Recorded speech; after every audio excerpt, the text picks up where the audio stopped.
3 number, ওই ব্যক্তিকে আল্লাহ আরশের নিচে জায়গা দিবে যার হৃদয়টা মসজিদের সাথে লেগে থাকে। আর মসজিদ খুব ভালো লাগে।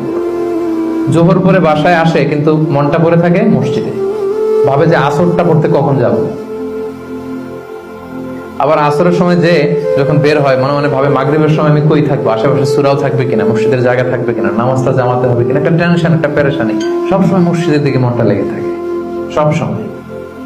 এই ধরনের লোককে আল্লাহ তাআলা সেদিন তার আরশের নিচে ছায়া দেবে। একটা হাদিস আল্লাহ রাসূল সাল্লাল্লাহু আলাইহি ওয়াসাল্লাম বলেছেন যে মান গাদা ইলাল মসজিদি আও রাহা আ'আদাল্লাহু লাহু নুজুলান ফিল জান্নাতি কুল্লামা গাদা আও রাহা। সকাল সন্ধ্যা যে ব্যক্তি সবসময় মসজিদে যায়, যতবার সে মসজিদে যাবে ততবার আল্লাহ তাআলা জান্নাতের মধ্যে তার জন্য স্পেশাল একটা অ্যাপার্টমেন্ট তৈরি করবেন, স্পেশাল একটা বাঙ্কুয়েট হল তৈরি করবেন। এই যে এরকম বাঙ্কুয়েট হল, যেখানে তার হসপিটালিটি, তাকে আপ্যায়নের জন্য ফেরেশতারা বসে থাকে। আল্লাহু আকবার।